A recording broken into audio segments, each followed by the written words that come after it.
Busque la primera epístola a los Corintios, el capítulo 10, y leeremos desde el verso 12. Así que, el que piense estar firme, mire que no caiga. No os ha sobrevenido ninguna tentación que no sea humana. Pero fiel es Dios, que no os dejará ser tentados más de lo que podáis resistir, sino que dará también juntamente con la tentación la salida para que podáis soportar. Por lo tanto, amados míos, huid de la idolatría. Qué estupendo pasaje de las Escrituras es este. El hombre por lo general trata de vencer o enfrentar las tentaciones de tres maneras. Algunos simplemente ceden a la tentación. Son como una señora que dijo, yo puedo vencer cualquier cosa, menos la tentación. Y hoy en día tenemos una filosofía que dice que no debemos preocuparnos por la tentación. Si le hace sentir bien, hágalo. Cualquier cosa que sea natural es hermosa, y si es hermosa, tiene que ser buena. Por eso, cierta gente vive como animales. Los animales comen cuando quieren comer, beben cuando quieren beber, duermen cuando quieren dormir y tienen actividad sexual cuando la necesitan. Un animal vive una vida de autosatisfacción, autopreservación y autopropagación. Y tenemos una generación de personas que están viviendo de la misma manera. ¿Y por qué no? Se les ha enseñado en colegios y universidades que descienden de animales, solo que ellos son animales más inteligentes. Así que no debe sorprendernos cuando tratan de vivir como animales. Entonces, hay personas que simple y fácilmente ceden a la tentación. Luego hay otras personas que están en el extremo opuesto y que gastan todo su tiempo peleando contra la tentación, pero luchan contra la tentación con la fortaleza y energía de la carne. Y luchan, y fracasan, y siguen luchando, y siguen fracasando. Se parecen al pequeño niño que estaba sentado junto a un árbol de manzanas, y el granjero lo vio y le dijo, ¿qué estás tratando de hacer? ¿Robarme unas manzanas? Y el muchacho le contestó, no, señor, trato de no hacerlo. Pero muchas veces tratamos de no hacerlo, pero lo hacemos. Por supuesto, la manera no es simplemente cediendo a la tentación o luchando contra ella en el poder de la carne, sino venciéndola por medio del Señor Jesucristo y convirtiendo la tentación en triunfo. Ahora quiero compartir con usted varias cosas para convertir las tentaciones en triunfos. Primero, los sujetos de la tentación. ¿Quiénes son los tentados? ¿Quiénes son objetos de tentación? Bien, la Biblia lo dice en el verso 12, así que el que piense estar firme, mire que no caiga. Ahora, eso es simplemente una advertencia para todos nosotros, porque todos nosotros somos sujetos de tentación. Y si usted me pregunta, ¿aún usted, Pastor Rogers? Por supuesto. Y usted dice, yo no sabía que los pastores eran tentados. Escúcheme. El Señor Jesús fue tentado. Y por cierto, Satanás apuntará sus poderosos cañones contra quienes están en el ministerio o son líderes espirituales. La verdad es que todos nosotros enfrentamos diariamente increíbles tentaciones en todas las áreas. Orgullo, materialismo, deshonestidad, avaricia, los deseos de la carne. Todo esto está allí, con todos nosotros, siempre. Y el hecho de ser salvos no nos hace inmunes. Pero rápidamente tengo que decir, el ser tentado no es pecado. Y sabemos esto porque Jesús fue sin pecado. Y la Biblia dice que Jesús fue tentado en todo, como nosotros, pero no pecó.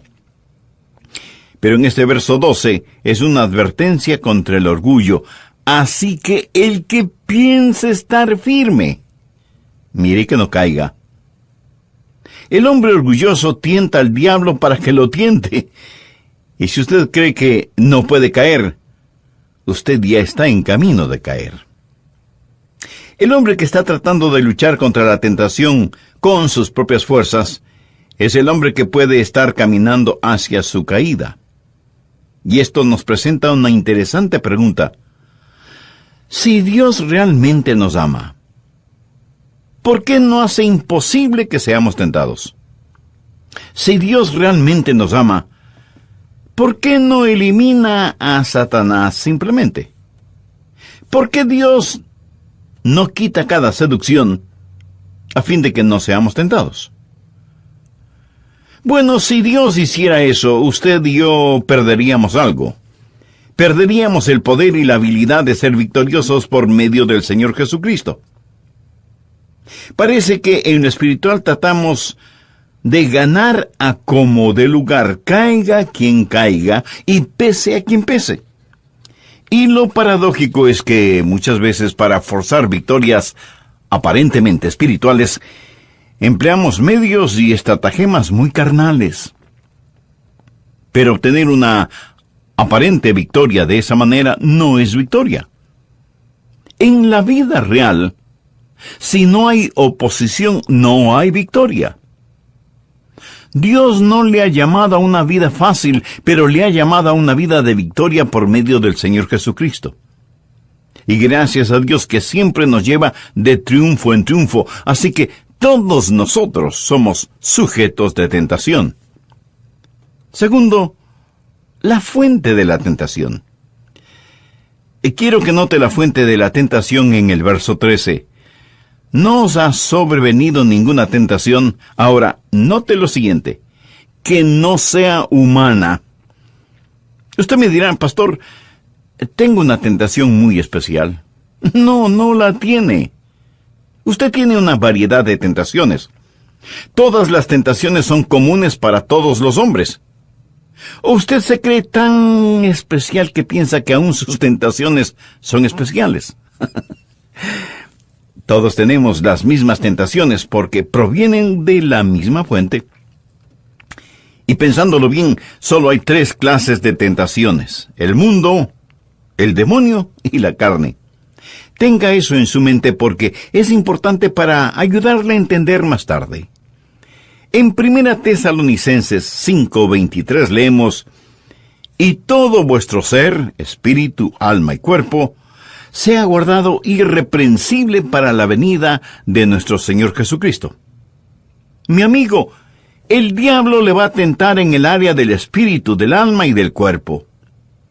¿Y cómo el diablo le va a tentar en estas 3 áreas? Le tentará con el mundo, el demonio y la carne.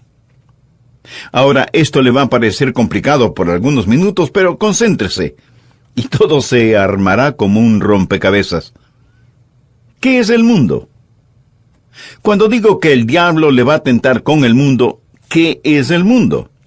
Y no estoy hablando de la gente en el mundo. Eso no es lo que la Biblia enseña cuando habla del mundo. No se refiere a la gente en el mundo, porque de tal manera amó Dios al mundo que dio a su Hijo unigénito. Si Dios ama así al mundo, usted también debería amarlo. Está bien el amar a las personas. Y no está hablando de planetas, las rocas, los árboles, los pájaros, las abejas y las pulgas. No está diciendo que estas cosas son malas, no. El mundo material es bueno y hermoso. ¿Quién hizo este mundo? Este es el mundo de mi Padre. Cuando Dios colocó a este planeta en el espacio y formó los mares y esculpió las montañas y tachonó el cielo con el sol, la luna, las estrellas, los planetas, las galaxias, cuando vistió a los valles de suaves y verdes alfombras y los adornó no solo con majestuosos árboles, sino también con una increíble variedad de flores multicolores y fragantes, vio Dios que todo era bueno. Así que nunca deje que el diablo le diga que el mundo físico es malo, porque no lo es. Pero la Biblia dice que no debemos amar al mundo. Déjeme darle como ejemplo algunos versos, anótelos, por favor. 1 de Juan 2:15. No améis al mundo, ni las cosas que están en el mundo. Si alguno ama al mundo, el amor del Padre no está en él. Ahora, Romanos 12:2. No os conforméis a este siglo. Santiago 4:4. La amistad del mundo es enemistad con Dios. Y usted me dirá, bueno, pastor, si no es la gente del mundo y no es la tierra, el planeta, entonces, ¿qué es el mundo? Bien, la palabra mundo es la palabra cosmos y significa un sistema, un orden. ¿Lo ve? Hay un sistema, un orden, una filosofía que la Biblia lo llama el mundo. Es algo atrincherado y sistemáticamente diabólico que usted y yo no debemos amar. Voy a ilustrar esto. En 1 Pedro 3, versos 3 y 4, Dios está diciendo a una esposa salvada cómo ser bella y atractiva para su esposo. Y dice, vuestro atavío no sea el externo de peinados ostentosos, de adornos de oro o de vestidos lujosos, sino el interno, el del corazón. Y la palabra atavío aquí es traducida como cosmos en más de 100 otros lugares en la Biblia. Y dice que el cosmos no debe ser solo el arreglo del cabello, o ponerse joyas, o lucir vestidos lujosos. ¿Qué es lo que una mujer se pone en el rostro? Cosméticos. ¿Lo entiende? Literalmente está poniendo su rostro en orden. Ahora el apóstol no está diciendo que no está bien que una mujer use cosméticos. Algunas veces me preguntan, pastor, ¿piensa que es un pecado que la mujer use maquillaje? Yo creo que es un pecado si algunas mujeres no lo usan. No dice que sea malo usar cosméticos, tanto como no es malo usar joyas. De hecho, Dios se refiere a sus santos como a joyas. Habla de la ciudad celestial hecha de joyas. Si usted dice que es incorrecto al arreglarse el pelo o lucir joyas, teniendo como base este versículo, entonces también tendrá que decir que es incorrecto ponerse vestidos, porque dice que no debe ser la ropa nuestro adorno. Por cierto, él no está diciendo que para ser espirituales debemos caminar desnudos. Tampoco dice que para que una esposa gane a su esposo para Cristo, debe lucir como una cama extendida o como mueble que necesita una mano de pintura. Entonces, ¿qué es lo que está diciendo? Está diciendo que su arreglo no debe estar normado por el mundo. O sea, por la moda impuesta por los peluqueros, los joyeros, los modistas. No deje que ese cosmos le moldee, que este mundo le oprima. No deje que eso sea lo que le motive, le guíe y le controle. No deje que ese cosmos sea su mundo. Algunos hombres estarán pensando, muy bien, pastor, siga predicando para ellas. Bueno, no tan rápido, mi amigo. El apóstol podría decir a cada uno de ustedes que no sea el mundo de los deportes, o el mundo de las finanzas, o los negocios, que no sea el mundo de la política que lo domine. Cualquiera que sea el sistema, si no es el reino de Dios y su Cristo, si el número uno de su vida no es Jesucristo, usted está en el mundo. Usted ha sido comprado por el sistema. No importa lo que sea. Y no tiene que ser algo horroroso tampoco. El mundo no tiene que ser el de la discoteca, del juego, de la prostitución. Simplemente el mundo. El mundo es el cosmos, un sistema, un orden. Esa es la fuente de tentación. El mundo. Yo llamo al mundo el enemigo externo, el enemigo externo. Pero hay otra fuente de tentación, no solo el mundo, sino también la carne. ¿Qué es la carne? Usted dirá, bueno, la carne es lo que cubre nuestros huesos. No estoy hablando de la carne en ese sentido. La Biblia no utiliza la palabra carne para describir los músculos y la piel y los huesos y los nervios y los corpúsculos y todo lo demás que hay en nuestros cuerpos. A veces lo hace. Pero cuando usa la palabra carne para hablar de la tentación, la usa en un sentido completamente diferente. La Biblia dice en Gálatas 5:17 que el deseo de la carne es contra el espíritu, y el del espíritu es contra la carne. ¿Qué quiere decir cuando menciona la carne? Está hablando de una inclinación que tenemos para hacer el mal que está en nosotros, una predisposición hereditaria para pecar. A veces nos referimos a ella como la vieja naturaleza o la naturaleza adámica. Se llama la carne. Usted la tiene y yo la tengo. Nacimos con ella. La heredamos de nuestros padres, quienes la heredaron de sus padres, y estos la heredaron de sus padres, y así llegamos hasta Adán. ¿Lo ve? Nacimos con esa predisposición hacia el pecado, así que no luzca tan santo porque la Biblia llama a esta predisposición para el pecado la carne. ¿Cuántas veces después de pecar usted ha dicho, el diablo me hizo hacerlo? Escúcheme con atención porque le voy a decir algo que a lo mejor le va a sorprender. El diablo no puede hacerle pecar. Si el diablo le pudiera hacer pecar, usted tendría la coartada perfecta. Verá, el pecado es un trabajo interno, viene de su carne. Por supuesto que el diablo le ayudará a pecar. El diablo le tentará para que peque, el diablo hasta le animará para que peque, pero el diablo usa su carne para que peque.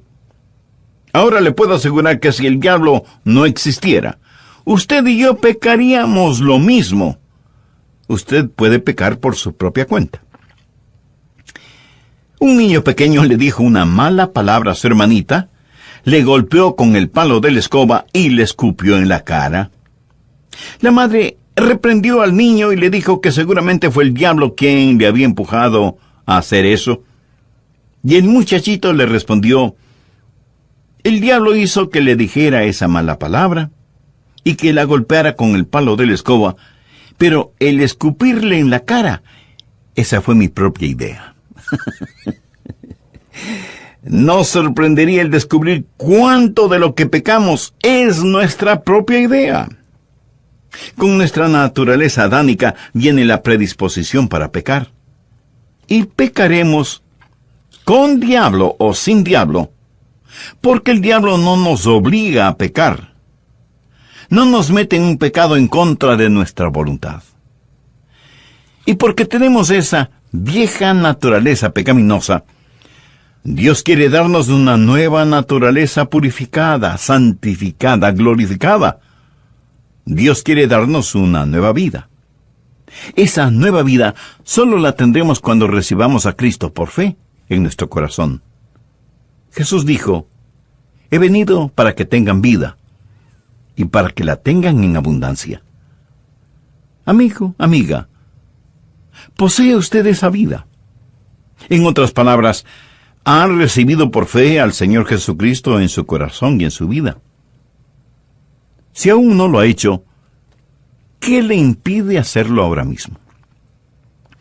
Hoy mismo usted puede ser salvo y tener vida nueva. Si ese es su profundo y sincero deseo, le invito a repetir conmigo la siguiente oración. Querido Dios y Padre, sé que muchas veces trato de encontrar excusas y aún justificación para mis pecados. Ahora entiendo que eso es una verdadera necedad. Perdóname y ayúdame a vivir una vida dirigida por ti y no por el diablo. Señor Jesús, tú entregaste tu propia vida como pago por mis pecados y te estoy muy agradecido por eso. Y porque tú moriste por mí, yo quiero vivir para ti. Este momento con sincera fe, te recibo en mi corazón y mi vida como mi Salvador y mi Señor. Lo pido en tu santo nombre. Amén. Que Dios le bendiga.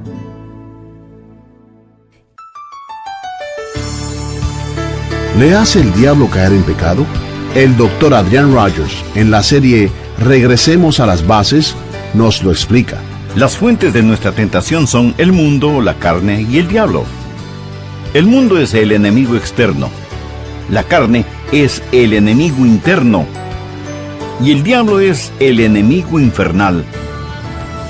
Porque existe el diablo realmente. Y él quiere que usted peque. Por eso usa la carne para tentarle a que peque. Permítame describir la anatomía de la tentación.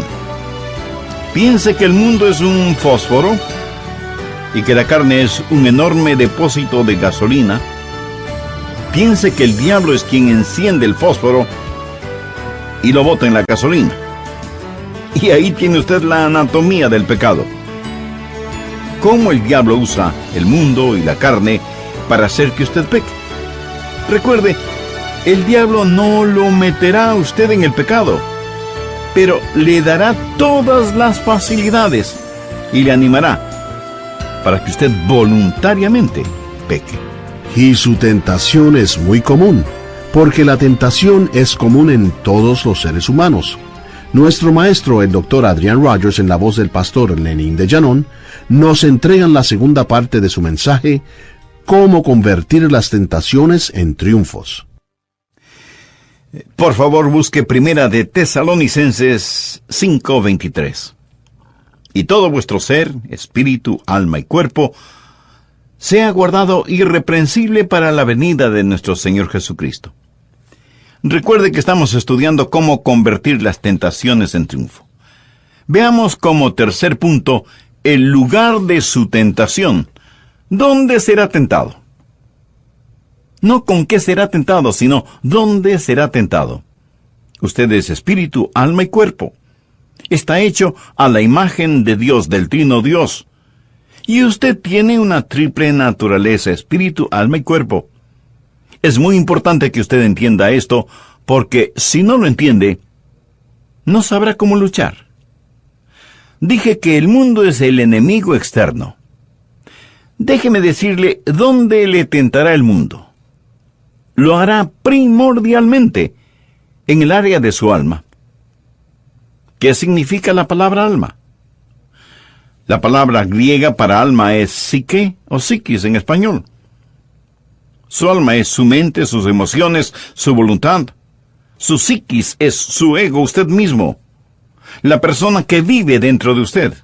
Eso es su alma. Y con su alma, usted tiene una vida psicológica.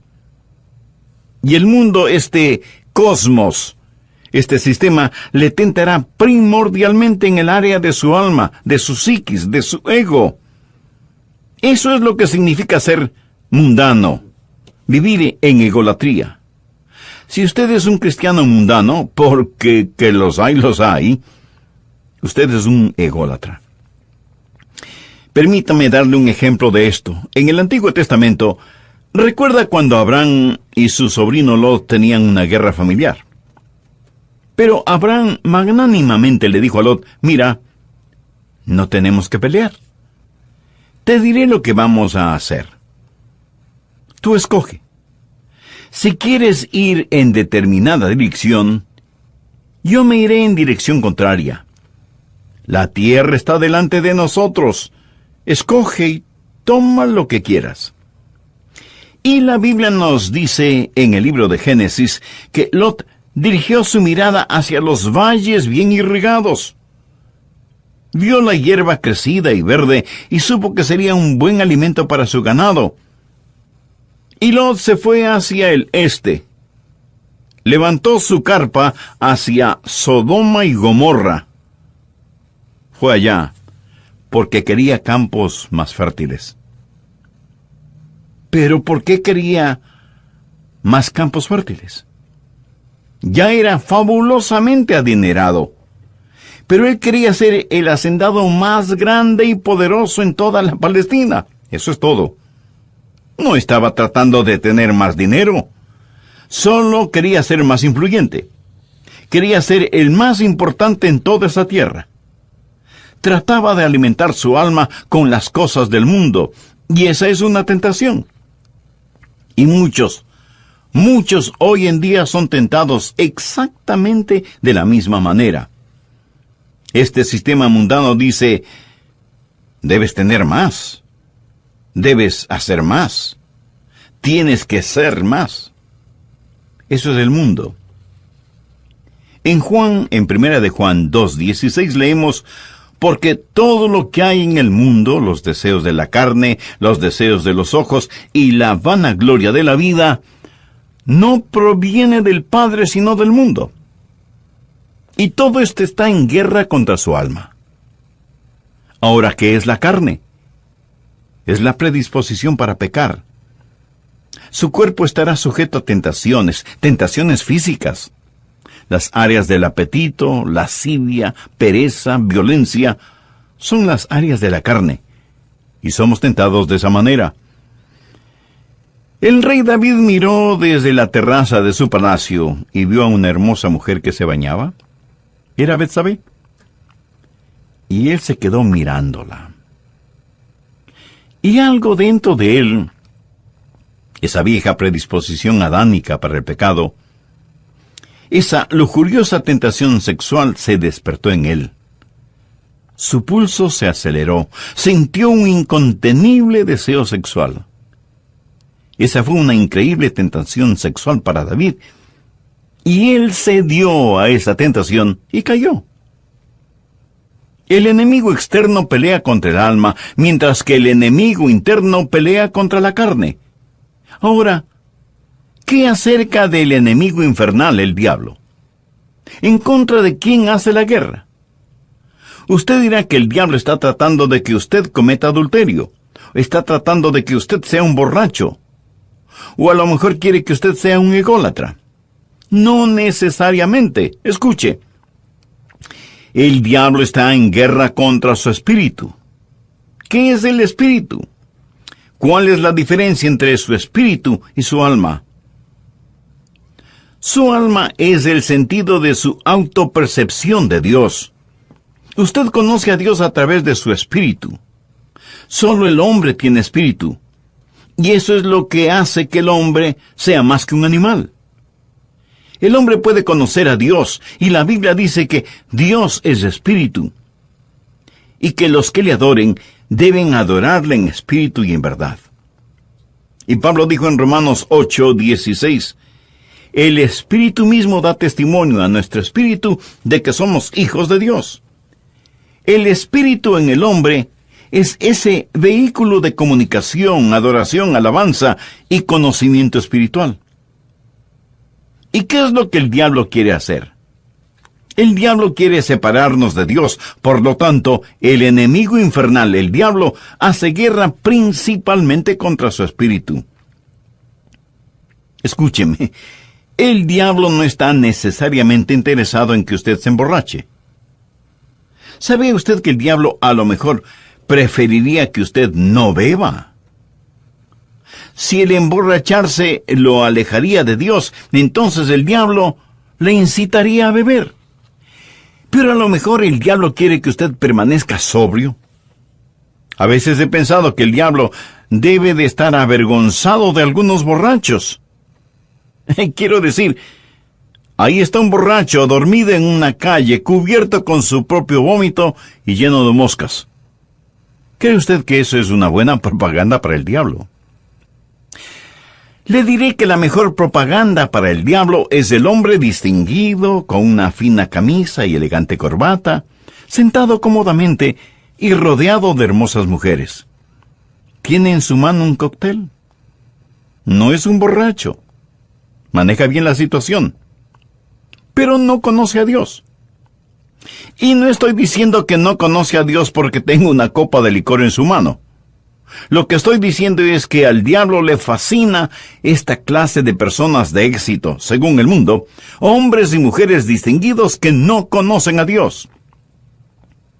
Al diablo no le importa si usted vive en una imponente mansión, o si tiene buenos modales. A él le tiene sin cuidado el que usted sea delicado o inteligente. y que sea miembro de algunos clubes sociales o culturales importantes. Tampoco le importa si usted asiste a una iglesia y es una persona religiosa. Nada de eso le importa al diablo, tanto y en cuanto usted no conozca personalmente a Dios. Porque lo que el diablo está tratando de hacer es separarle de Dios. Lot es un ejemplo del mundo tentando al alma. David es un ejemplo de la carne tentando al cuerpo. Simón Pedro es un ejemplo del diablo tentando al espíritu. ¿Recuerda lo que Jesús le dijo a Simón Pedro un poco antes de que Pedro negara con maldiciones de que conocía a Cristo? Le dijo: Simón, Simón, he aquí Satanás os ha pedido para zarandearos como trigo, pero yo he rogado por ti que tu fe no falte. Puso atención a estas palabras de Jesús. He orado por ti para que tu fe no falte. ¿Cuál fue la tentación de Simón Pedro cuando negó al Señor Jesucristo? ¿No estaba en un viaje ególatra? ¿No estaba bajo ningún ataque sexual o de lujuria carnal? Su fe se debilitó. Y Satanás quería tenerlo para zarandearlo como a trigo. Primordialmente, Satanás quiere separarnos del todopoderoso Dios. Volvamos a 1 Corintios 10, verso 13. No os ha sobrevenido ninguna tentación que no sea humana, pero fiel es Dios, que no os dejará ser tentados más de lo que podéis resistir, sino que dará también juntamente con la tentación la salida, para que podáis soportar. Contra los deseos de la carne, la palabra clave es huir. ¿Qué es la carne? Es la vieja naturaleza adánica dentro de nosotros que trata de usar los deseos de la carne para tentarnos. Y la Biblia enfática y repetidamente advierte: huye de la fornicación, huye de las pasiones juveniles. Y usted puede ser ya una persona mayor, adulta, y sin embargo, podrá verse arrastrado por alguna pasión carnal, aunque no sea juvenil. La Biblia no nos dice que debemos pelear contra esta clase de tentaciones, nos dice que debemos huir. Ahora, si hay alguna tentación que despierte en usted cosas negativas, huya de esas cosas, y mientras más rápido mejor. Cuando estaba en la universidad, sobre mi escritorio yo tenía una plaquita con las siguientes palabras: el que no quiera caer no debe andar por sitios resbalosos. Huya de la fornicación. Jovencitos, cuando tienen una cita, el ir a un lugar apartado y solitario no es huir de la fornicación. Eso es meterse en la boca del lobo. Y si usted dice: el Señor nos mantendrá puros, Él lo hará si usted huye de la fornicación, no si se mete en ella. Usted no debe poner esa clase de basura en su mente leyendo y viendo pornografía. Ahora, no solo en el cine y la televisión, sino también en Internet. Usted no puede poner toda esa podredumbre en su mente y permanecer puro. Y si usted es una de esas personas que dice: yo tengo una mente abierta, no me molesta ver esas cosas, le diré: ¿por qué no le molesta? Primero, creo que está mintiendo. Pero si no está mintiendo, entonces usted o es Superman o un extraterrestre. La Biblia dice en Proverbios 6:27, tomará el hombre fuego en su seno, sin que sus vestidos ardan. Usted no pondría basura en su boca, ¿verdad? Entonces, ¿por qué poner basura en su mente? Huya de la fornicación. Dice un refrán: mejor ser un cobarde salvo que ser un valiente condenado. Jovencitos y jovencitas, cuando tengan una cita, vayan a ver un juego de fútbol o básquetbol, en donde estarán rodeados de miles y miles de personas. Y si van a darse un beso de despedida, Hágalo frente a la puerta de la casa de ella, donde hay luz, y donde el papá de ella está mirando por una ventana con un garrote en la mano. En serio, ¿qué estoy diciendo? Estoy diciendo que usted no se pone en situación comprometida. Si el licor es tentación para usted, manténgase lejos de las bebidas alcohólicas. Y si tiene alguna botellita de licor escondida por ahí, vacíela en el lavabo. Así por lo menos ayudará a quemar la suciedad que hay en las cañerías. ¿Está tratando de dejar de fumar? Pues no tenga cajetillas de cigarrillos guardadas por todas partes. Bótelas a la basura. No las regale a sus amigos. Simplemente rómpalas y bótalas. Y no faltará quien me diga, pero Dios hizo la planta de tabaco. Por supuesto que sí. Pero la hizo para matar insectos, no gente. Huya de la fornicación. Si es necesario, aprenda a ser un cobarde de primera clase. Cuando la esposa de Potifar tentó a José, José era un esclavo en la casa de Potifar. Y esa malvada mujer tuvo tremendo apetito sexual por este joven esclavo hebreo, y trató por todos los medios de que José fornicara con ella.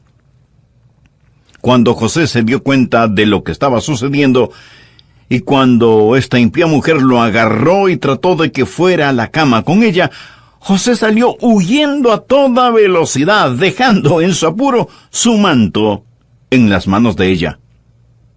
Él huyó de allí. Él saturó ese lugar con su ausencia.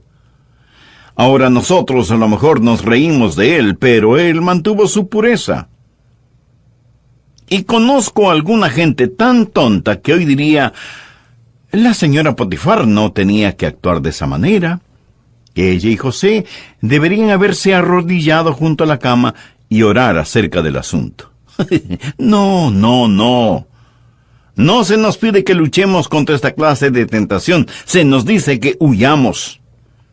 Contra la carne la palabra clave es huir. Pero, ¿qué acerca del mundo? ¿Cómo vence usted al mundo? Contra el mundo la palabra clave es fe. En su epístola, Juan nos dice, esta es la victoria que ha vencido al mundo, nuestra fe. Nuevamente, no se nos dice que debemos pelear contra la mundanalidad. ¿Qué es lo que hace la fe? La fe hace que Dios sea real para usted, una brillante y viva realidad. En 1 de Juan 2:15 leemos, si alguno ama al mundo, el amor del Padre no está en él. Ahora ponga atención a lo siguiente. No dice que el amor del Padre no está en él porque ama al mundo. Dice que si alguno ama al mundo, el amor del Padre no está en él. La razón por la cual ama al mundo es porque el amor del Padre no está en él. La mundanalidad es simplemente un síntoma de que el amor del Padre no está en usted. ¿Cómo vencer al mundo? Suponga que usted está manejando su carrito por la carretera y de pronto una luz roja se enciende en el panel de instrumentos indicando que falta aceite en el motor. ¿Qué hace usted? ¿Romper la luz del panel? ¿Y asunto terminado? No. Usted necesita ir de inmediato a una estación de servicio y que pongan el aceite necesario. Solo así desaparecerá la luz roja del panel. ¿Correcto? Ahora, si un hombre ama al mundo, el amor del Padre no está en él.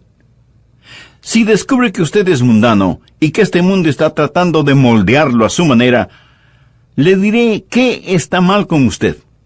Usted no se ha enamorado del Señor Jesucristo. Usted no tiene fe en Cristo, no está viendo a Cristo, y esa es la razón por la que tienen problemas de mundanalidad. No pelee con la luz del panel, ponga aceite en el motor. Llénese del Señor Jesucristo. Contra la carne, la palabra clave es huir. Huya de la fornicación. Contra el mundo, la palabra clave es fe. Esta es la victoria que ha vencido al mundo, nuestra fe. Contra el enemigo infernal, la palabra clave es lucha. La Biblia dice que debemos pelear la buena batalla de la fe. Y en la epístola de Santiago leemos: resistid al diablo, y huirá de vosotros. Aquí no se nos dice que debemos correr. Se nos dice que debemos resistir, pelear, no en nuestra propia fortaleza, sino en la fortaleza de Cristo. Y usted pregunta, ¿cómo puedo hacer eso? Busque Apocalipsis 12:11. Y ellos le han vencido por medio de la sangre del Cordero y de la palabra del testimonio de ellos, y menospreciaron sus vidas hasta la muerte. Pero para tener ese poder, usted necesita primero tener a Cristo en su vida. Lo tiene. ¿Es Jesús ya su Salvador y Señor? Si aún no lo es, ¿por qué no toma esa decisión ahora mismo? Ora y diga con sus propias palabras: Señor Jesús, tú fuiste tentado, pero no pecaste. Yo soy tentado y peco. Ayúdame a romper este ciclo vicioso en mi vida. Perdona mis pecados, límpiame, sáname y sálvame. Te invito a mi corazón y a mi vida para que seas mi Salvador y mi Señor, desde ahora y para siempre. Lo pido en tu santo nombre. Amén. El hombre orgulloso tienta al diablo para que lo tiente. Y si usted cree que no puede caer, usted ya está en camino de caer. El hombre que está tratando de luchar contra la tentación con sus propias fuerzas es el hombre que puede estar caminando hacia su caída. Y esto nos presenta una interesante pregunta. Si Dios realmente nos ama, ¿por qué no hace imposible que seamos tentados? Llamado a una vida fácil, pero le ha llamado a una vida de victoria por medio del Señor Jesucristo. Y gracias a Dios que siempre nos lleva de triunfo en triunfo, así que todos nosotros somos sujetos de tentación. Segundo, la fuente de la tentación. Quiero que note la fuente de la tentación en el verso 13. No os ha sobrevenido ninguna tentación. Ahora, note lo siguiente: que no sea humana. Usted me dirá: pastor, tengo una tentación muy especial. No, no la tiene. Usted tiene una variedad de tentaciones. Todas las tentaciones son comunes para todos los hombres. ¿O usted se cree tan especial que piensa que aún sus tentaciones son especiales? Todos tenemos las mismas tentaciones porque provienen de la misma fuente. Y pensándolo bien, solo hay 3 clases de tentaciones: el mundo, el demonio y la carne. Tenga eso en su mente porque es importante para ayudarle a entender más tarde. En 1 Tesalonicenses 5:23 leemos: y todo vuestro ser, espíritu, alma y cuerpo, sea guardado irreprensible para la venida de nuestro Señor Jesucristo. Mi amigo, el diablo le va a tentar en el área del espíritu, del alma y del cuerpo. ¿Y cómo el diablo le va a tentar en estas 3 áreas? Le tentará con el mundo, el demonio y la carne. Ahora, esto le va a parecer complicado por algunos minutos, pero concéntrese, y todo se armará como un rompecabezas. ¿Qué es el mundo? Cuando digo que el diablo le va a tentar con el mundo, ¿qué es el mundo? Y no estoy hablando de la gente en el mundo. Eso no es lo que la Biblia enseña cuando habla del mundo. No se refiere a la gente en el mundo, porque de tal manera amó Dios al mundo que dio a su Hijo unigénito. Si Dios ama así al mundo, usted también debería amarlo. Está bien el amar a las personas. Y no está hablando de planetas, las rocas, los árboles, los pájaros, las abejas y las pulgas. No está diciendo que estas cosas son malas, no. El mundo material es bueno y hermoso. ¿Quién hizo este mundo? Este es el mundo de mi Padre. Cuando Dios colocó a este planeta en el espacio, y formó los mares y esculpió las montañas, y tachonó el cielo con el sol, la luna, las estrellas, los planetas, las galaxias. Cuando vistió a los valles de suaves y verdes alfombras, y los adornó no solo con majestuosos árboles, sino también con una increíble variedad de flores multicolores y fragantes, vio Dios que todo era bueno. Así que nunca deje que el diablo le diga que el mundo físico es malo, porque no lo es. Pero la Biblia dice que no debemos amar al mundo. Déjeme darle como ejemplo algunos versos, anótelos, por favor. Primera de Juan 2:15. No améis al mundo, ni las cosas que están en el mundo. Si alguno ama al mundo, el amor del Padre no está en él. Ahora, Romanos 12:2. No os conforméis a este siglo. Santiago 4:4. La amistad del mundo es enemistad con Dios. Y usted me dirá, bueno, pastor, si no es la gente del mundo y no es la tierra, el planeta, entonces, ¿qué es el mundo? Bien, la palabra mundo es la palabra cosmos y significa un sistema, un orden. ¿Lo ve? Hay un sistema, un orden, una filosofía que la Biblia lo llama el mundo. Es algo atrincherado y sistemáticamente diabólico que usted y yo no debemos amar. Voy a ilustrar esto. En 1 Pedro 3, versos 3 y 4, Dios está diciendo a una esposa salvada cómo ser bella y atractiva para su esposo. Y dice, vuestro atavío no sea el externo de peinados ostentosos, de adornos de oro o de vestidos lujosos, sino el interno, el del corazón. Y la palabra atavío aquí es traducida como cosmos en más de 100 otros lugares en la Biblia. Y dice que el cosmos no debe ser solo el arreglo del cabello, o ponerse joyas, o lucir vestidos lujosos. ¿Qué es lo que una mujer se pone en el rostro? Cosméticos. ¿Lo entiende? Literalmente está poniendo su rostro en orden.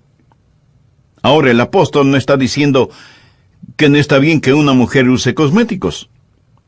Algunas veces me preguntan, pastor, ¿piensa que es un pecado que la mujer use maquillaje? Yo creo que es un pecado si algunas mujeres no lo usan. No dice que sea malo usar cosméticos, tanto como no es malo usar joyas. De hecho, Dios se refiere a sus santos como a joyas. Habla de la ciudad celestial hecha de jotación, el mundo. Yo llamo al mundo el enemigo externo, el enemigo externo. Pero hay otra fuente de tentación, no solo el mundo, sino también la carne. ¿Qué es la carne? Usted dirá, bueno, la carne es lo que cubre nuestros huesos. No estoy hablando de la carne en ese sentido. La Biblia no utiliza la palabra carne para describir los músculos y la piel y los huesos y los nervios y los corpúsculos y todo lo demás que hay en nuestros cuerpos. A veces lo hace. Pero cuando usa la palabra carne para hablar de la tentación, la usa en un sentido completamente diferente. La Biblia dice en Gálatas 5:17 que el deseo de la carne es contra el espíritu, y el del espíritu es contra la carne. ¿Qué quiere decir cuando menciona la carne? Está hablando de una inclinación que tenemos para hacer el mal que está en nosotros, una predisposición hereditaria para pecar. A veces nos referimos a ella como la vieja naturaleza o la naturaleza adámica. Se llama la carne. Usted la tiene y yo la tengo. Nacimos con ella. La heredamos de nuestros padres, quienes la heredaron de sus padres, y estos la heredaron de sus padres, y así llegamos hasta Adán. ¿Lo ve? Nacimos con esa predisposición hacia el pecado, así que no luzca tan santo porque la Biblia llama a esta predisposición para el pecado la carne. ¿Cuántas veces después de pecar usted ha dicho, el diablo me hizo hacerlo. Escúcheme con atención porque le voy a decir algo que a lo mejor le va a sorprender. El diablo no puede hacerle pecar. Si el diablo le pudiera hacer pecar, usted tendría la coartada perfecta. Verá, el pecado es un trabajo interno. Bienvenido a El Amor que Vale. Hemos estado hablando de la comunión más dulce sobre la tierra. Un estudio tomado de Primera de Juan que trata de la comunión. Dios anhela que tengamos comunión, pero por supuesto el diablo quiere impedir esa comunión. Él quiere dividir esa comunión. Él quiere sembrar discordia entre los hermanos y desea cortar nuestra relación con el Dios omnipotente. Acompáñenos en el mensaje de hoy. Lo que obstruye la comunión nos será de beneficio a todos. Por favor, tome la palabra de Dios y busque Primera de Juan. Está al final, cerca del libro de Apocalipsis. Estamos estudiando Primera de Juan. Es un libro corto, solo 5 capítulos. Y titulamos este estudio La comunión más dulce sobre la tierra. Y cuando usted hace lo que Juan dice, la única manera que puede ser más dulce es partir de este mundo e ir a la gloria. Pero estamos aprendiendo a tener comunión, la comunión más dulce sobre la tierra. Y hoy estaremos escudriñando las cosas que obstruyen la comunión. Podemos poseer la potencialidad de la comunión, pero podemos permitir que entren cosas en nuestras vidas que nos estafan de la comunión que es nuestra herencia en el Señor Jesús. Escuché hace algún tiempo a Billy Graham en la radio y relató una historia que me gustó. Dijo que un muchacho entró en una farmacia y preguntó si podía usar el teléfono. El farmacéutico le dijo que sí. El muchacho llamó a la abarrotería del pueblo y preguntó cuando contestaron: señor, necesito un empleado, alguien que abastezca los estantes, cargue los paquetes y barre el piso. Y el hombre le respondió: no, ya tenemos un joven que hace eso. Él insistió: pero ¿hace un buen trabajo? Quizá necesita otra persona si él no trabaja. Y el abacero dijo: no, él trabaja muy bien. Estamos muy satisfechos con el muchacho que tenemos. Y el joven contestó: bien, gracias, y colgó. Entonces el farmacéutico le consoló: lo siento mucho, hijo, que no conseguiste el trabajo. No, le explicó el joven sonriendo, ya tengo ese trabajo. Simplemente estaba indagando si estaba haciendo una buena labor. Quería saber si es que me apreciaban. Ahora, lo que deseo hacer hoy es que se examine a sí mismo, que indague en su corazón y en su vida para ver si hay algo que está impidiendo tener la comunión más dulce sobre la tierra. Lo más seguro es que sea pecado.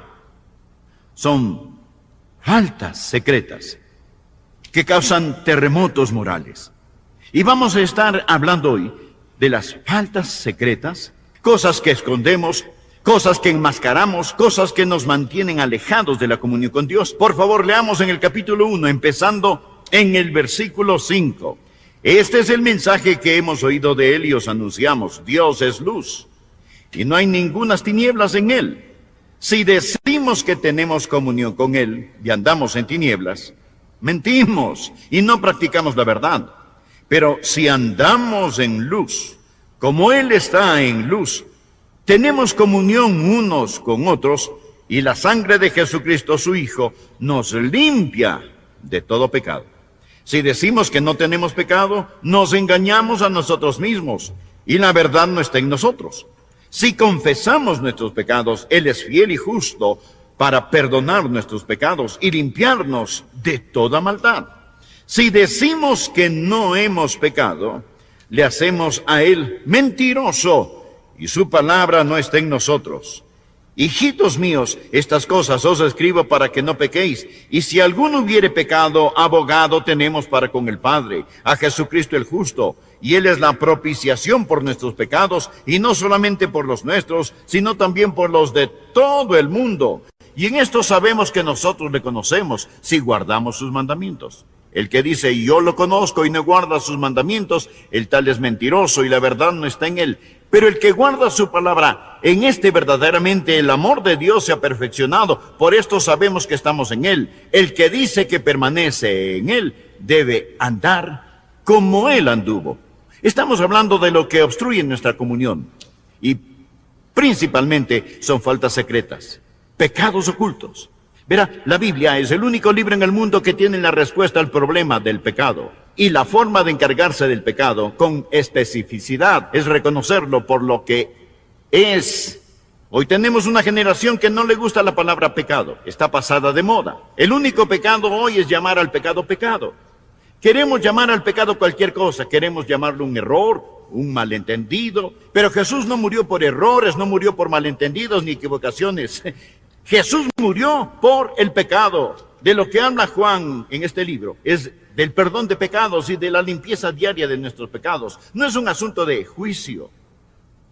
Él no está tratando con nosotros como juez, sino nos trata como padre. Esta es la manera que un padre trata con su hijo. Por ejemplo, note por favor el versículo 3. Lo que hemos visto y oído, eso os anunciamos, para que también vosotros tengáis comunión con nosotros. Y nuestra comunión verdaderamente es con el Padre y con el Hijo Jesucristo.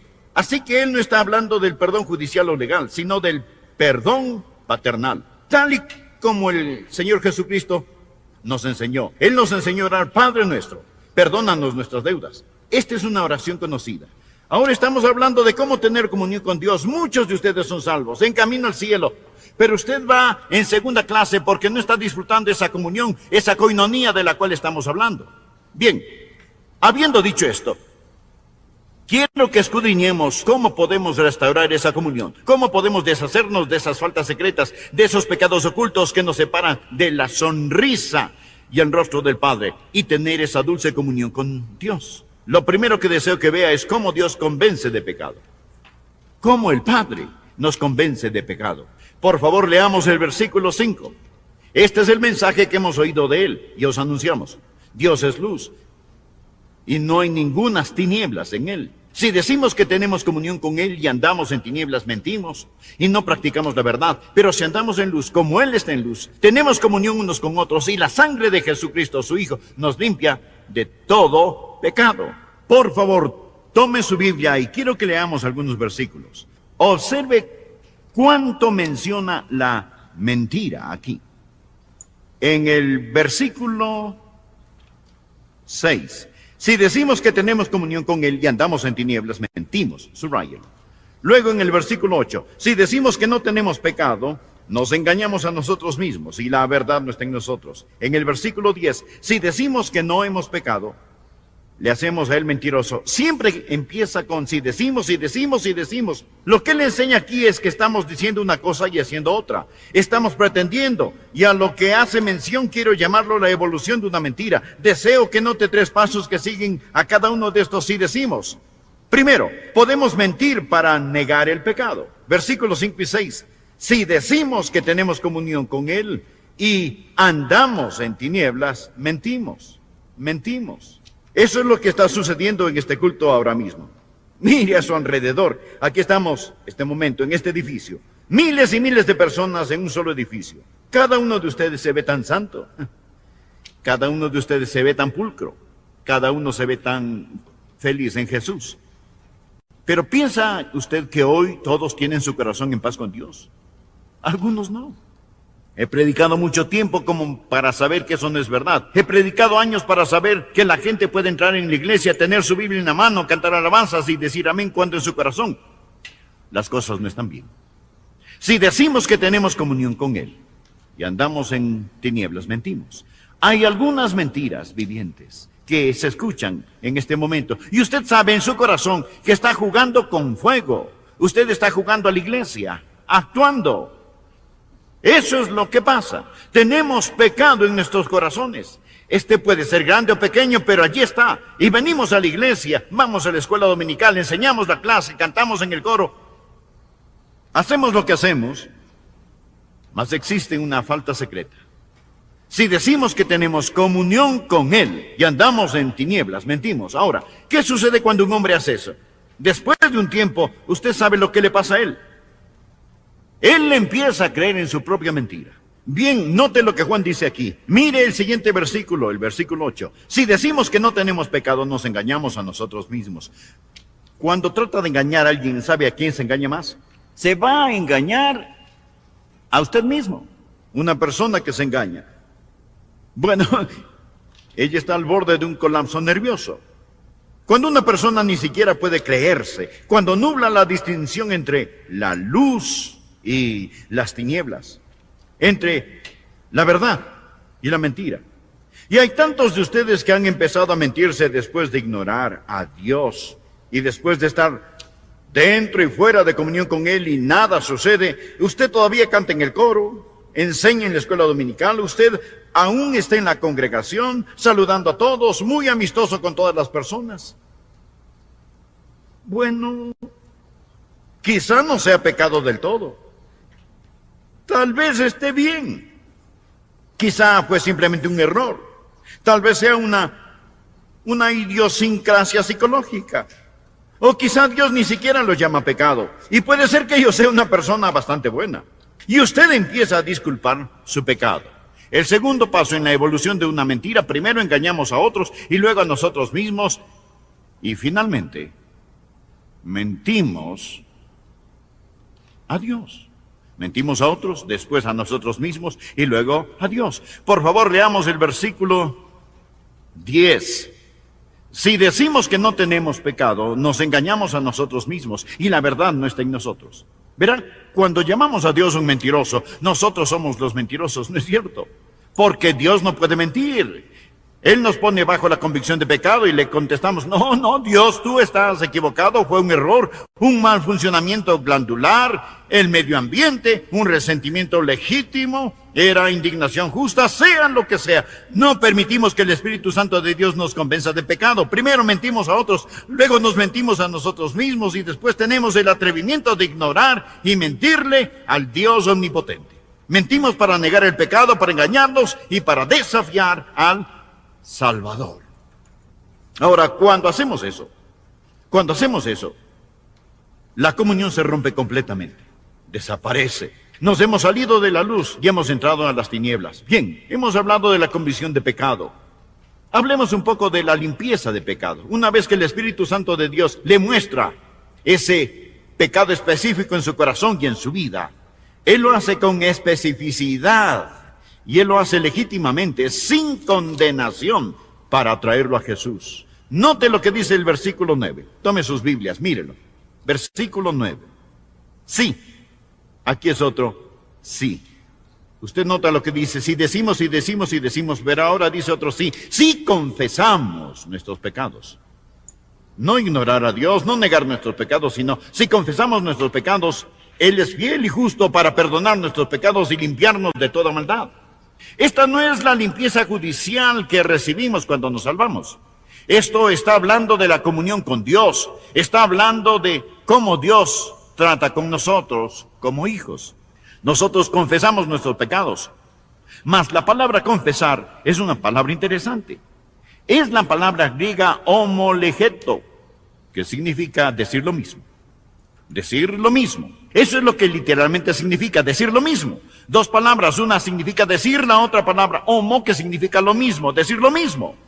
Una confesión de pecado es estar en acuerdo con Dios, es decir con Dios lo que Él está diciendo de ese pecado, no solo admitir, de acuerdo lo hice. Esa no es una confesión, es una admisión. Una confesión de pecado es decir de ese pecado lo que Dios dice de ese pecado. De un lado está el pecador, soy el pecador, he hecho mal, he pecado contra Dios. El Espíritu Santo pone el dedo en mí legítimamente, específicamente, redentoramente. Entonces yo confieso mi pecado, paso al lado de Dios y afirmo con Dios lo que Él dice de ese pecado. Estoy de acuerdo con Dios. Salgo del lado de mi pecado, paso al lado de Dios y digo con Dios lo que Él dice de mi pecado. Así confieso mi pecado.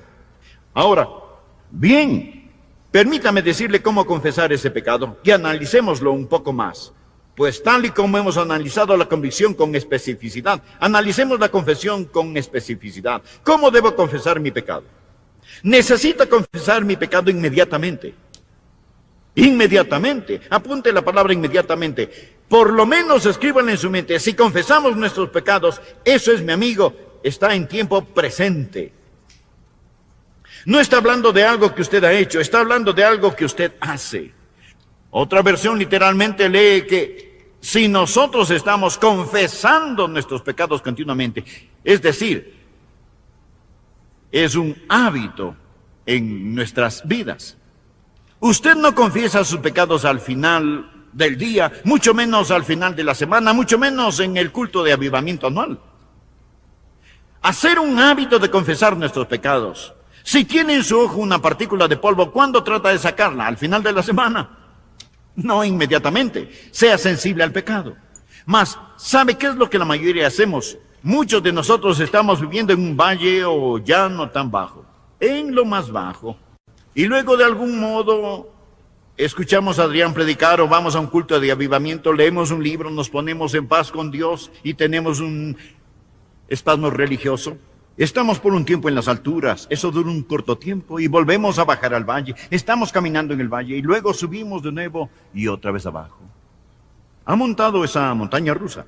A veces está en las alturas, a veces en el valle, pero la mayoría de las ocasiones está en el valle, no en las alturas. Esa no es la vida llena del Espíritu. Bájese de esa montaña rusa. Le diré lo que es la vida llena del Espíritu, lo que es la vida victoriosa. La vida victoriosa no es vivir sin ningún pecado, sin tentación, sin fracasos. Todos pecamos, eso es lo que dice Juan. Mas esta es la vida victoriosa. Aprendemos las verdades que mencionamos. Subimos a la loma y nos ponemos en paz con Dios. Caminamos en la luz y cuando caminamos en la luz, en el momento que pecamos, el Espíritu Santo nos dice, has hecho mal. En ese momento, ¿qué hace usted? Lo confiesa, ese momento. Esta es la vida llena del Espíritu.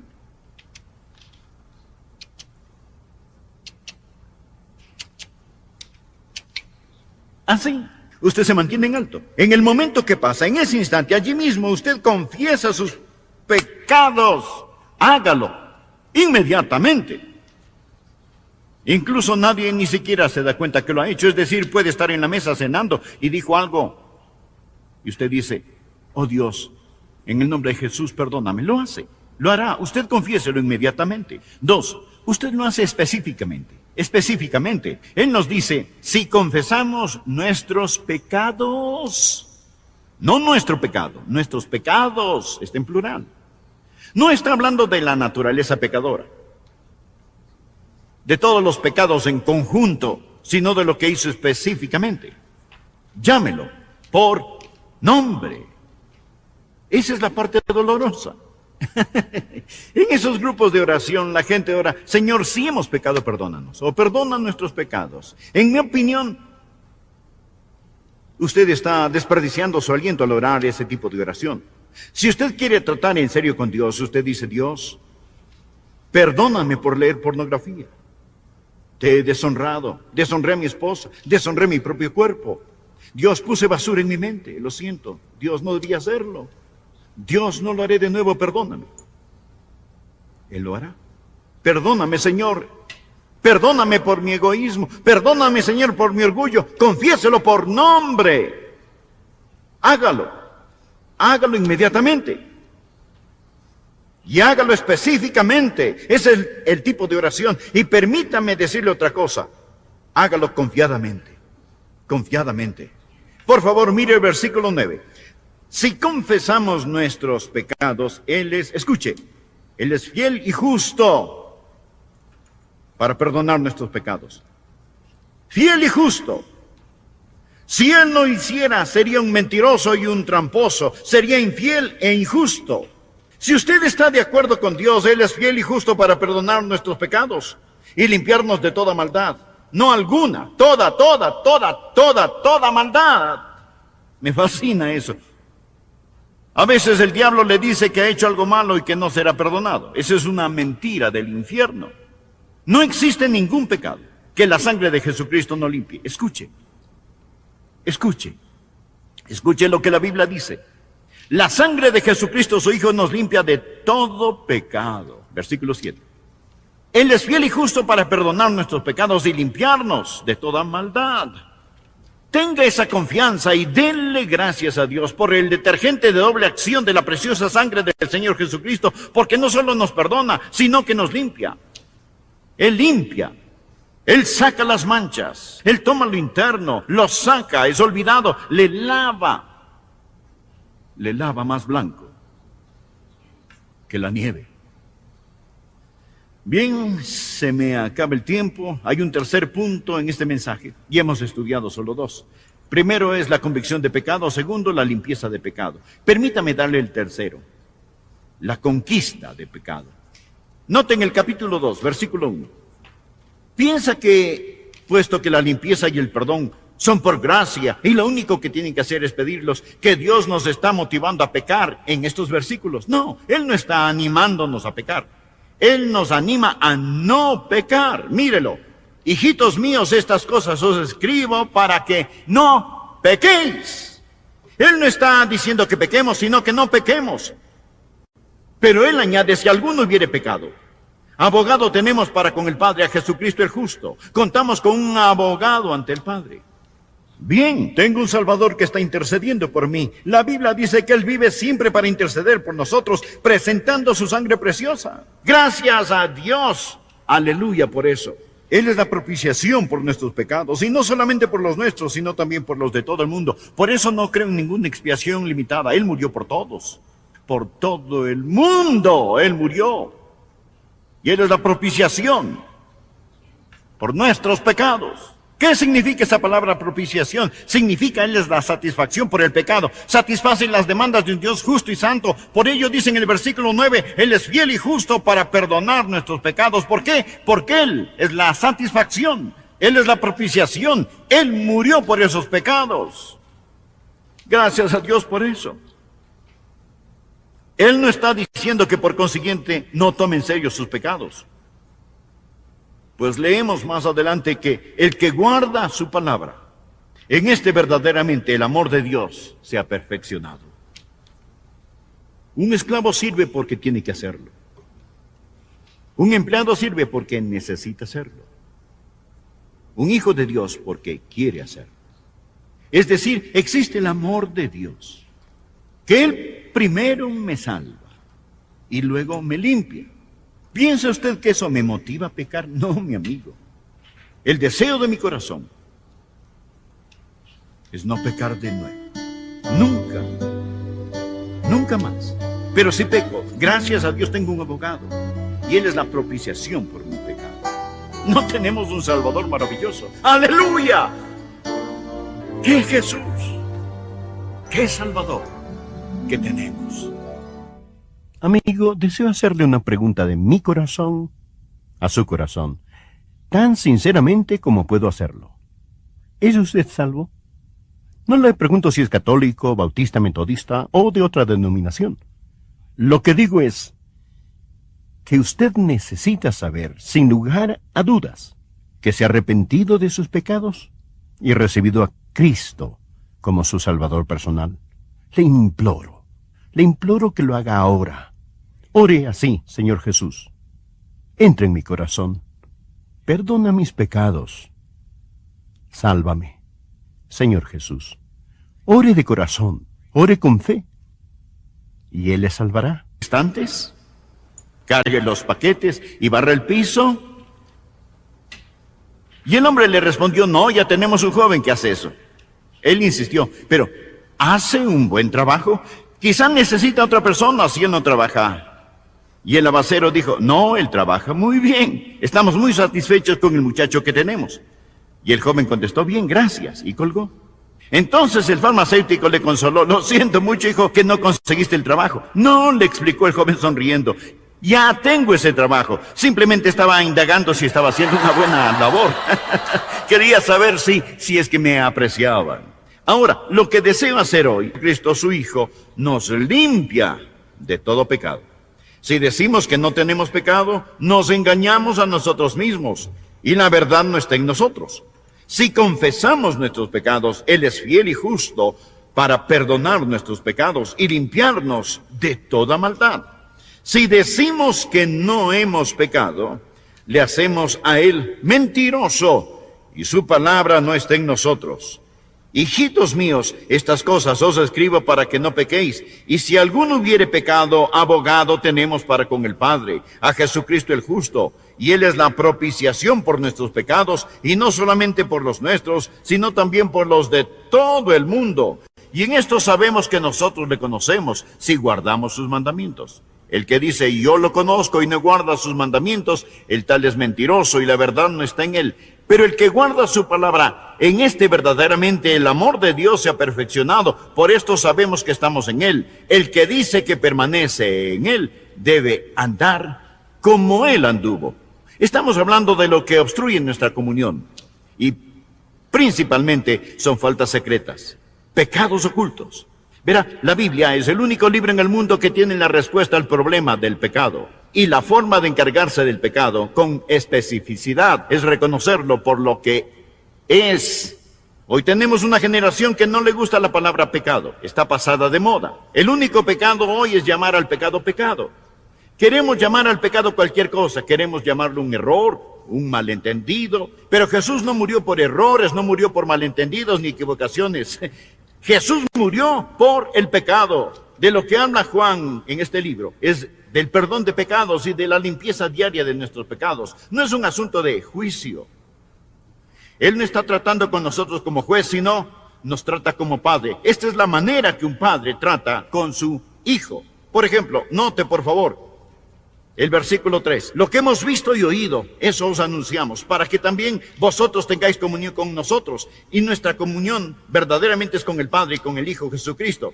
Así que Él no está hablando del perdón judicial o legal, sino del perdón paternal. Tal y como el Señor Jesucristo nos enseñó. Él nos enseñó a orar, Padre nuestro, perdónanos nuestras deudas. Esta es una oración conocida. Ahora estamos hablando de cómo tener comunión con Dios. Muchos de ustedes son salvos, en camino al cielo. Pero usted va en segunda clase porque no está disfrutando esa comunión, esa coinonía de la cual estamos hablando. Bien, habiendo dicho esto, quiero que escudriñemos cómo podemos restaurar esa comunión, cómo podemos deshacernos de esas faltas secretas, de esos pecados ocultos que nos separan de la sonrisa y el rostro del Padre y tener esa dulce comunión con Dios. Lo primero que deseo que vea es cómo Dios convence de pecado, cómo el Padre nos convence de pecado. Por favor, leamos el versículo 5. Este es el mensaje que hemos oído de Él y os anunciamos. Dios es luz y no hay ningunas tinieblas en Él. Si decimos que tenemos comunión con Él y andamos en tinieblas, mentimos y no practicamos la verdad. Pero si andamos en luz, como Él está en luz, tenemos comunión unos con otros y la sangre de Jesucristo, su Hijo, nos limpia de todo pecado. Por favor, tome su Biblia y quiero que leamos algunos versículos. Observe cuánto menciona la mentira aquí. En el versículo 6. Si decimos que tenemos comunión con Él y andamos en tinieblas, mentimos. Subrayenlo. Luego en el versículo 8. Si decimos que no tenemos pecado, nos engañamos a nosotros mismos y la verdad no está en nosotros. En el versículo 10. Si decimos que no hemos pecado, le hacemos a Él mentiroso. Siempre empieza con si decimos, si decimos, si decimos. Lo que Él enseña aquí es que estamos diciendo una cosa y haciendo otra. Estamos pretendiendo. Y a lo que hace mención quiero llamarlo la evolución de una mentira. Deseo que note 3 pasos que siguen a cada uno de estos si decimos. Primero, podemos mentir para negar el pecado. Versículos 5 y 6. Si decimos que tenemos comunión con Él y andamos en tinieblas, mentimos. Mentimos. Eso es lo que está sucediendo en este culto ahora mismo. Mire a su alrededor. Aquí estamos, este momento, en este edificio. Miles y miles de personas en un solo edificio. Cada uno de ustedes se ve tan santo. Cada uno de ustedes se ve tan pulcro. Cada uno se ve tan feliz en Jesús. Pero ¿piensa usted que hoy todos tienen su corazón en paz con Dios? Algunos no. He predicado mucho tiempo como para saber que eso no es verdad. He predicado años para saber que la gente puede entrar en la iglesia, tener su Biblia en la mano, cantar, engañar a alguien. ¿Sabe a quién se engaña más? Se va a engañar a usted mismo. Una persona que se engaña. Bueno, ella está al borde de un colapso nervioso. Cuando una persona ni siquiera puede creerse, cuando nubla la distinción entre la luz y las tinieblas, entre la verdad y la mentira. Y hay tantos de ustedes que han empezado a mentirse después de ignorar a Dios y después de estar dentro y fuera de comunión con Él y nada sucede, usted todavía canta en el coro, enseña en la escuela dominical, usted aún está en la congregación, saludando a todos, muy amistoso con todas las personas. Bueno, quizá no sea pecado del todo. Tal vez esté bien. Quizá fue simplemente un error. Tal vez sea una idiosincrasia psicológica. O quizá Dios ni siquiera lo llama pecado. Y puede ser que yo sea una persona bastante buena. Y usted empieza a disculpar su pecado. El segundo paso en la evolución de una mentira, primero engañamos a otros y luego a nosotros mismos. Y finalmente, mentimos a Dios. Mentimos a otros, después a nosotros mismos y luego a Dios. Por favor, leamos el versículo 10. Si decimos que no tenemos pecado, nos engañamos a nosotros mismos y la verdad no está en nosotros. Verán, cuando llamamos a Dios un mentiroso, nosotros somos los mentirosos, ¿no es cierto? Porque Dios no puede mentir.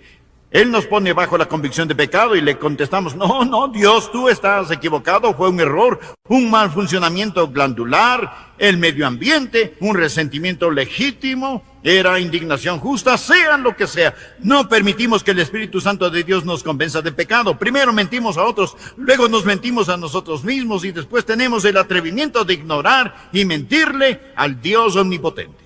Mentimos para negar el pecado, para engañarnos y para desafiar al Salvador. Ahora, cuando hacemos eso,